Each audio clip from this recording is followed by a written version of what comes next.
College protests all around the country, and we've got the chancellor of the university system in Florida giving a stern rebuke to children, saying, "This is not a daycare.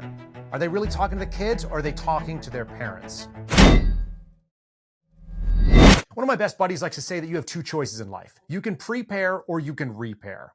It doesn't matter whether you apply that to your health, to your finances, to your spirituality, but it certainly applies to when you talk about your children. If you prepare your children correctly, they will know what is right and wrong. They will know what the guardrails look like in society, and they won't have to test them as they get older. The narrower the purview as they are young, the wider the berth that they will be able to safely navigate as they get older. But we're seeing an entire generation that hasn't gotten that kind of parenting. They had hands off, laissez-faire, let them raise themselves. Everybody's truth is their own truth. And all these kind of things lead to bad behaviors and even worse outcomes. It's pretty obvious to me when I see these kids acting like kids, despite the fact that they're old enough to vote. They have their own money. They have their own debts. Many of them have their own cars. And they're choosing the worst possible decisions. Because many of them have never faced outcomes of their own decisions. They've been bailed out by mommy and daddy. They're now actually starting to see it, except mommy and daddy comes in the form of a police officer who picks them up and drags them off a college campus into jail. That's a very rude awakening, and it's not even fair for those young people. You almost feel like the parents are the ones to blame, but at some point in time, even if you are not the one responsible, you are the one who is going to have to pay the bill. One of the wildest things I remember someone telling me is that there are two classes of people in America. There are people that work for a living, and there are people that vote for a living. I think it's overly simplistic, but if we just evaluate that model for just a second, we're seeing an entire generation that is hoping they can vote their way out of debt, out of their personal responsibilities, and out of the problems that they see in society. They're being told by a Biden administration that the world is better, fundamentally better off, that there's more money, that there's more jobs, there's more opportunity. But they're running into the obvious failures of our economy, the increase in inflation, and the fact that housing is almost inaccessible in a homeowner sense for most people who are in Gen Z and certainly a lot of the younger millennials. It's leading to these false narratives that you're going to be happiest and that there will be a perfect time for you to start a family and to move on to the next stage of your life. Historically, a lot of people didn't make great choices having children. They had them maybe too young, maybe too poor. It all kind of works out in the end. Now we're seeing people that are trying to overly plan their lives, and they're going to end up in idiocracy, where they're 50 years old and never actually got started on the game of life, which is to say, having children, having a wife or a husband, and being able to have a successful family that continues on into the next generation. There's this entire rise of people that are calling themselves DINK, double income, no children. The name of it sounds stupid. It sounds like an insult to me. And people are proudly bearing this label. I pity them, because it's actually one of the saddest things to walk in life and not ever have the fulfillment of knowing what it's like to step outside of yourself and see a micro version of yourself enter the world and experience all the things that you sort of remember, but you can experience now in a way that nobody else could ever show you. Without being a parent, you can't appreciate the joy that it is to be a parent. It's also massively frustrating. It's very tiring. I have bags under my eyes almost every single day, as does my wife. But I'm seeing people that are putting this off to their own detriment and to the detriment of society.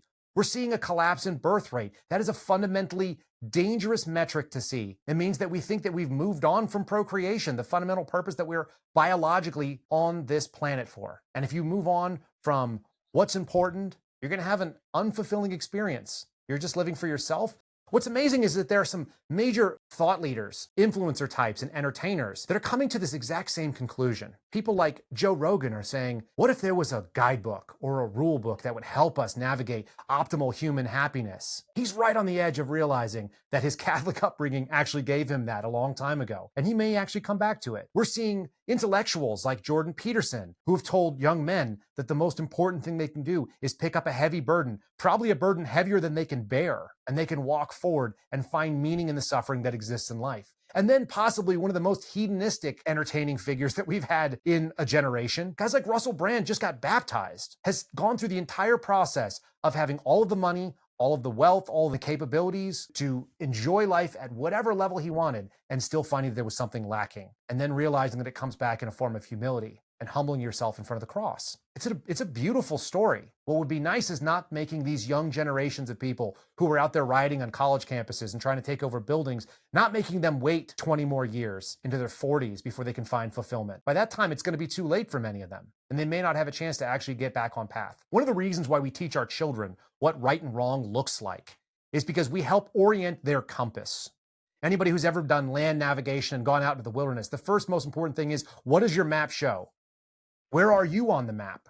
And can you find where north is? Once you orient what left and right means, when you know what east and west, what north and south look like on the paper, and you can orient that to the thing that you're seeing with your eyes, you won't be lost. You can continue to check your map and your compass, even if you decide to go explore off a trail, which many people do. They go far away from whatever their fundamental faith beliefs are. They make all kinds of detours in their life that are bad choices, financially, spiritually, relationships. If they know where true north is, they can find their way back to that path. That's why children need to be brought up in a faith tradition. It's the reason why so many Catholics have this terrible habit of going off in their teens and 20s and falling away from the church, only to come back to it when they have children, because they realize the same thing that their parents knew, which their parents knew before them and their parents before them. This chain has been around for a very long time. There are truths that are old, beyond our understanding, and when you tap into them, they suddenly make sense. Oftentimes, people don't look for God when things are going well, but we can look around our country and see